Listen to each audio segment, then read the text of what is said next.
What's up, you guys, and welcome to another episode of the Variety Views. I'm your host, the Variety Vendor, and I'm here to book Batista's return for 2018. Now, his I guess his third run, right?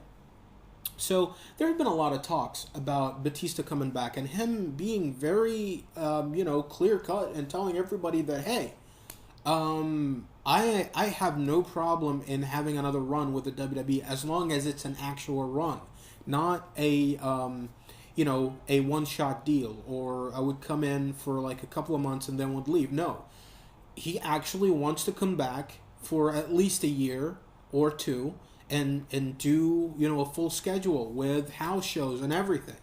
So I took it upon myself to book a good Batista run. Definitely a lot better than his 2014 run, that's for sure. Not saying that it was bad. I'm just saying that 2014 run could have been done so much better. There were a lot of great matches that Batista was a part of in that year. Let's not forget. He had great matches. Evolution versus the Shield. I love those matches. And that Mania match. I thought that Mania match, that triple threat match, was one of the best main events in WrestleMania history. So there you go, right there. So when he comes back, hopefully he comes back, this is how I would do it. Comes back, surprise entrance in the Royal Rumble. No promotion, nothing. Because I feel like the Royal Rumble will sell on its own. And not just that, but it's in the WWE network. So playbacks are going to bring in a lot of traffic. When a lot of people are going to talk about, oh my God, Batista and stuff like that, and Twitter is going to blow up with Batista, showing up in the Royal Rumble, everybody's going to want to subscribe to the WWE Network, which is not going to take long, and everybody wants to watch this. And I believe that pay-per-view still is, it's still a viable option. So that's what I would do. Bring him back, Royal Rumble, because another thing is, what I love about the old Royal Rumbles is that when a return happens, or an entrance happens, or a debut, or whatever, it's great when it's hush-hush, when nobody talks about it. Like, for example, AJ Styles, one of the best debuts I've ever seen, when he came out at Royal Rumble 2016. He just came out and everybody just went nuts. That's what I would do. Bring back Batista in the Royal Rumble match. Has a good showing, and maybe be in the final 4 or final 2. Hey, you can even do Reigns and Batista as the final 2, going back to Royal Rumble 2014. And what a great story that would be, where Batista looks like he's going to win, and hey, who knows what the fans are going to cheer for this time. Are they going to cheer for the part-timer, or are they going to cheer for the top babyface that everybody's been hating on for the past couple of years? So that I think that would be a very interesting ending for the Royal Rumble. Then we go to Fastlane. Of course, he would not win the Royal Rumble. Fastlane, Batista versus Baron Corbin. That's the first match.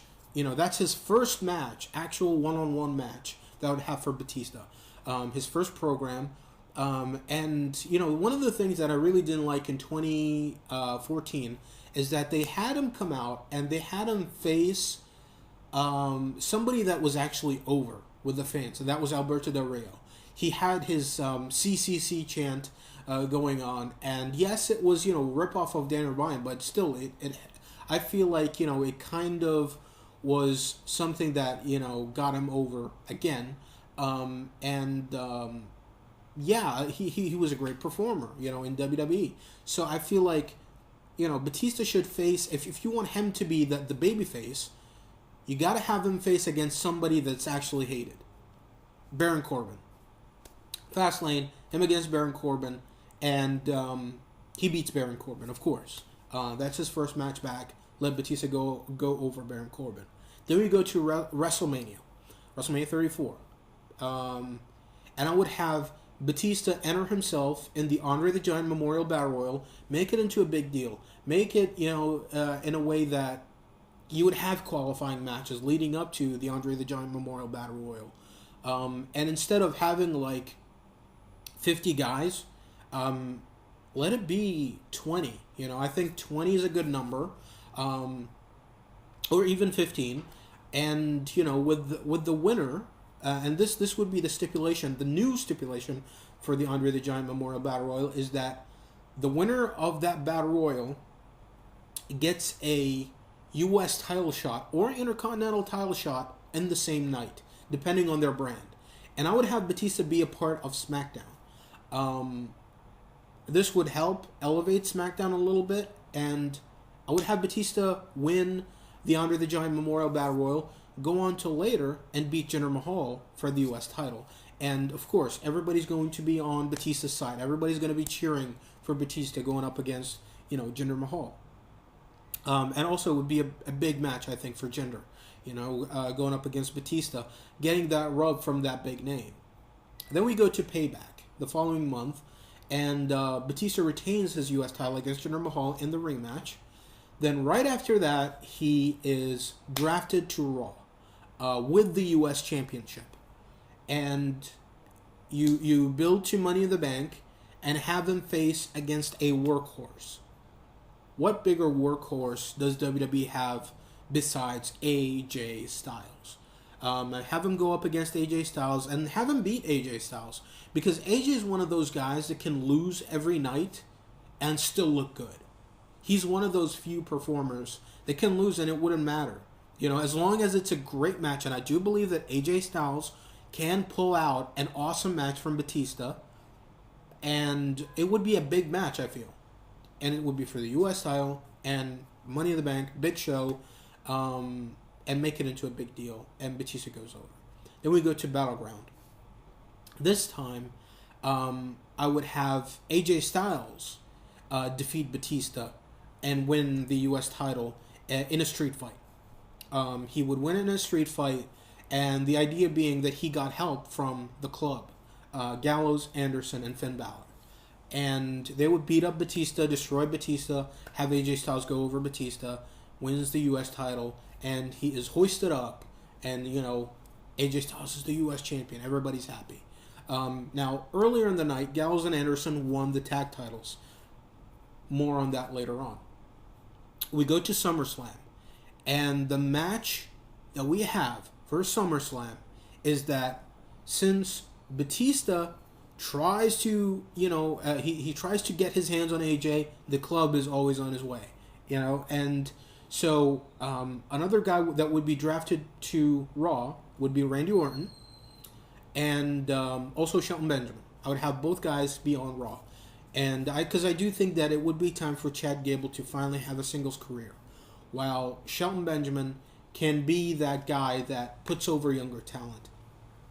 He would join forces with Batista and Randy Orton and John Cena, go into SummerSlam against the club, but they need a fifth guy. They need a fifth guy to face this new club, because I would have the club also get Baron Corbin in there, because I feel like Baron Corbin really needs to be a part of something, whether it's a tag team or a faction, because I feel like on his own, he's not. There's nothing to him that's appealing. He's okay in the ring. He has no character, and he's just bland. So I think him a part of the club would give him a little bit of an edge. So he would be part of the club, and so him going up against Batista, Randy Orton, John Cena, Shelton Benjamin, and the fifth guy is Brock Lesnar. And since, Batista and Orton and Benjamin and Cena and Lesnar are like these monster names, these tough guys, the club is always retreating. They're always running away. They even have a 10-man tag on Raw, and the club would run away. They would always run away. They would always get counted out. They would always get themselves DQ'd. They would always find a way out.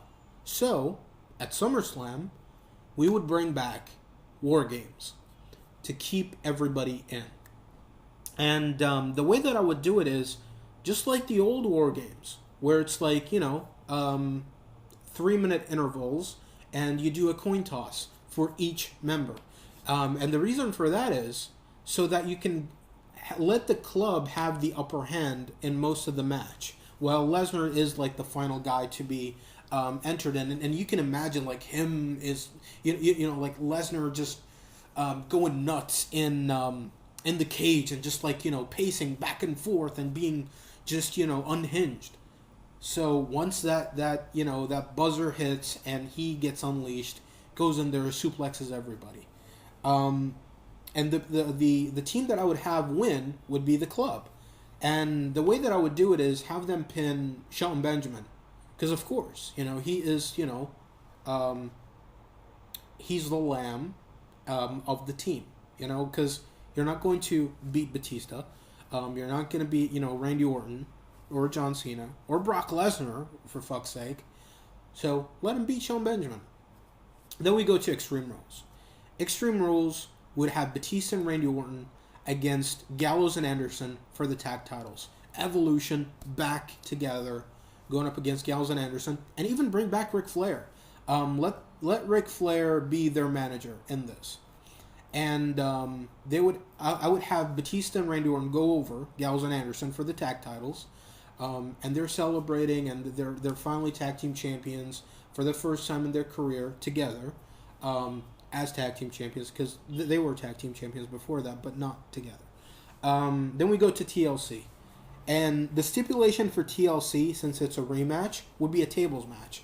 And the way that I would give Gallows and Anderson a little bit of heat, I would have them put Ric Flair through a table. Now I know you're probably wondering, like, oh my god, you're going to put a 70-year-old through a table. That's crazy. I wouldn't do it, like, since, the thing that they did last year with putting Daniel Bryan through a table off screen, I would do the same thing with Ric Flair. Batista and Orton are looking for Flair, they're looking for Flair, and somebody tells them, oh, he just left with some girl, I don't know who it was. And then Batista and Orton are just looking for Flair the entire night, and they find him laying on top of a broken table. And Gallows and Anderson would attack Batista and Orton and beat the shit out of them. And the girl that was seducing Ric Flair would be Luke Gallows' wife, Amber Gallows. That would be her debut. And for TLC, I would have her be managing Gallows and Anderson. And I would have Batista and Orton go over yet again. It wouldn't take anything away from Gallows and Anderson because it would be a tables match. So they don't get, since it's a gimmick match, you don't really lose in a gimmick match. Then we go to Survivor Series. Batista and Randy Orton going up against the SmackDown Tag Team Champions, and those are the Hardys. I would have the Broken Hardys go to SmackDown, and I would have Batista and Orton go over them, thus becoming, thus getting, bragging rights for being the superior tag team champions. Sort of, I would say them kind of getting Raw back the win from 2017, since the Usos defeated the Bar. Then we go to 2019, the first episode of Raw of 2019, and I would have Batista and Randy Orton lose the tag titles to the Authors of Pain. This would be the perfect time for the Authors of Pain to win the tag team championships, and this is where I would have them have them be on Raw. Let them debut on Raw, like the night after WrestleMania, or maybe the night after Payback. Once you do that superstar shakeup, let them go over a few teams, beat Heath Slater and Rhino, and even the Hardys on their way out. Beat all sorts of tag teams until finally going up against Batista and Randy Orton, and they defeat Batista and Randy Orton for the tag titles because of interference from Brock Lesnar. And the idea being that Brock Lesnar is so pissed off that Batista was not a good, he wasn't a good captain in the War Games match. And Lesnar, beats the crap out of Batista. So we go into Royal Rumble with Batista versus Brock Lesnar. with the winner getting the number 30 spot for the Royal Rumble, and the loser maybe gets number 1. And I would have Brock Lesnar go over Batista, of course. But somewhere in this match, I would have Batista have some sort of altercation with Triple H. Them going, head to head, and attacking one another to the point where both of them get eliminated while they're fighting back and forth. And you can have it be someone like Seth Rollins or like a Dean Ambrose or even a Finn Balor or AJ Styles. Like, you can let that person be the Iron Man of the Royal Rumble match, like eliminating them both. And they're still fighting. They're still fighting on the outside. And Batista's so pissed off that he completely, he had a great 2018, but 2019 has been crap from the beginning of it. Losing the tag titles in his first match in 2019 and losing to Brock Lesnar and now losing the Royal Rumble. So he's just going after Triple H now. We have a contract signing for Fastlane. And, Batista even does that whole thing from Evolution in 2005 where he turned on Triple H, where he does the thumbs up, thumbs down, and power bombs Triple H through the table. And, that's the match that we're building towards at WrestleMania 35. Triple H versus Batista, no DQ, retirement match. Loser leaves WWE. That's what I would go for. And I think that would be great for Batista because the idea being that, Batista versus Triple H for WrestleMania 35 would definitely interest him, and that's the most important thing. Because we've seen what Batista's like when he's motivated. And that is the key thing. He's got to be motivated. So everything that he did in 2018, I feel like was great for him and was great for the company because he was in key matches, putting over younger guys, helping helping the other stars in the roster, and going to WrestleMania 35, and this would be his present, his go away gift, basically, him against Triple H, because that's the match that he always wanted. He wanted to face Triple H at WrestleMania. So give him that match, and not just that, but give him a no DQ match so that he can go nuts.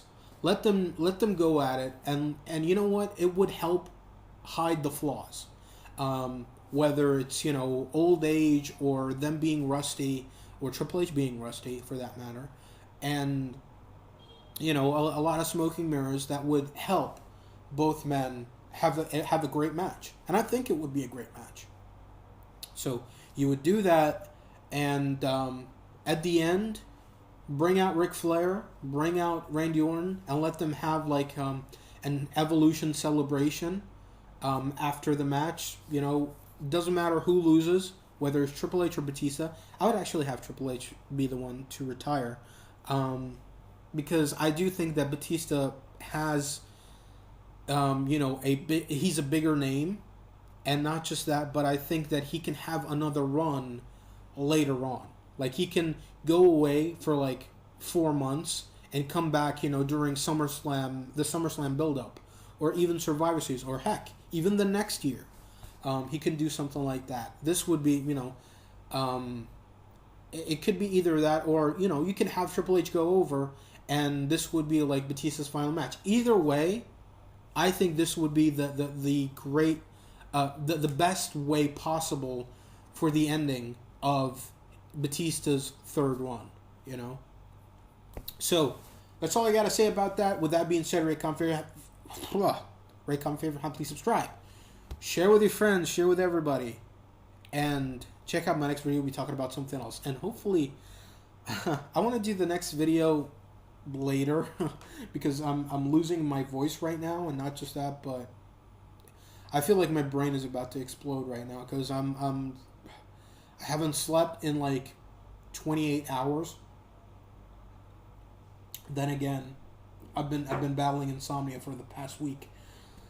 But that's neither here nor there. So yeah, take care.